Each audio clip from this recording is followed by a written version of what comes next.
Now, chaos at the Dion offices in Medellin. Shots fired. Workers panic. But this one has a twist.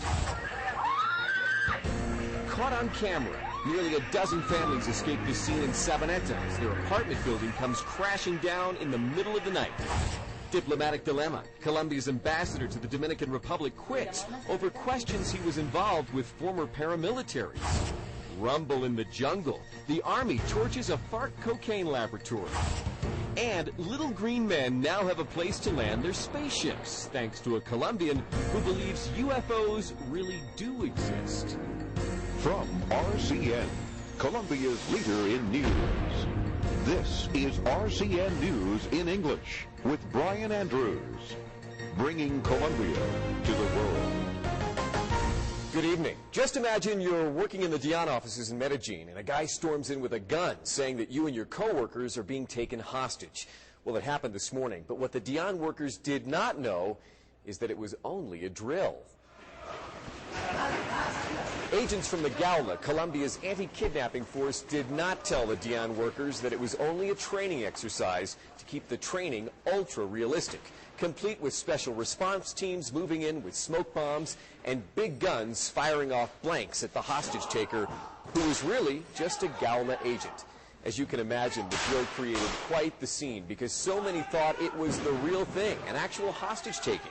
Several Dion workers suffered panic attacks in the resulting evacuation of the building during the drill and needed medical attention from medics. Other Dion workers were angry that no one told them that this was just a practice. They were scared to death.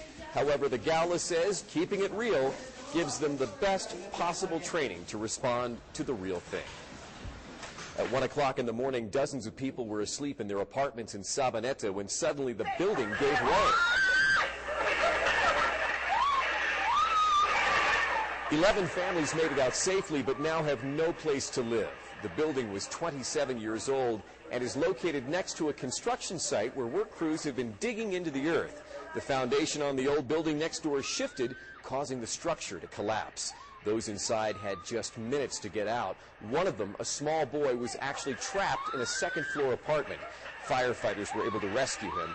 No serious injuries were reported. Now, structural engineers are looking at nearby buildings to ensure their integrity. Recorded conversations cost Colombia's ambassador to the Dominican Republic his career.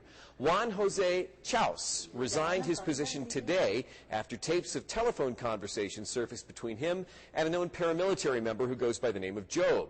Jones seen here at the Casa Nariño in April when President Uribe's staff arranged a meeting with lawyers for extradited paramilitary chief Don Berna to gain information on new paramilitary groups forming on the coast. On the audio tape, Job is heard asking the ambassador, before he was appointed to his diplomatic post earlier this year, about an upcoming meeting between lawyers and government officials.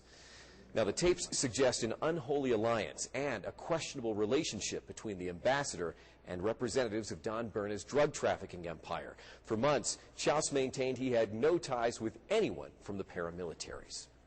As the news continues right now, deep in the jungles of the Department of Bolivar, the Army discovered a clandestine cocaine lab belonging to the FARC. The lab was producing upwards of 2 tons of coke each month. It was quite the setup, with vats of chemicals, lots of equipment, even microwaves to cook up the cocaine. Guerrillas would then carry the kilos down long wooden plankways to get their product out of the jungle.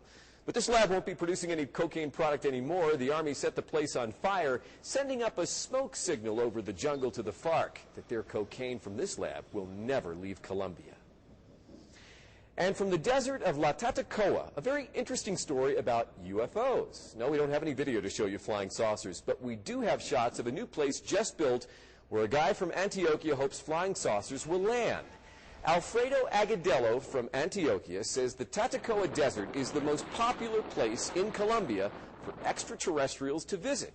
So he decided to build the very first UFO airport for flying saucers and little green men to come and go. They can either land their spaceships or stay there, you name it. Well, he and volunteers have laid hundreds of stones into giant circles. Remember that movie called The Signals, that everything that had to do with spaceships had a circle somehow connected to it?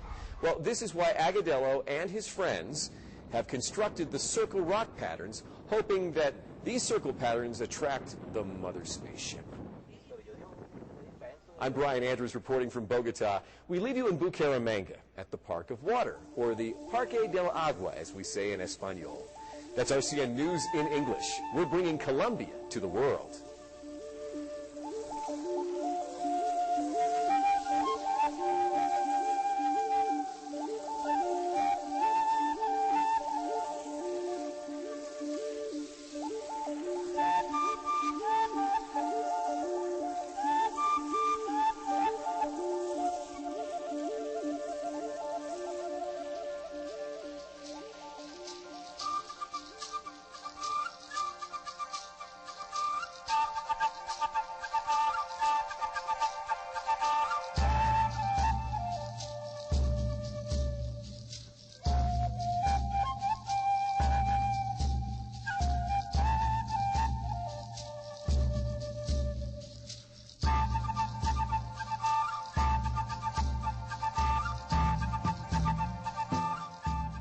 This has been a presentation of RCN, Colombia's leader in news and leader in opinion.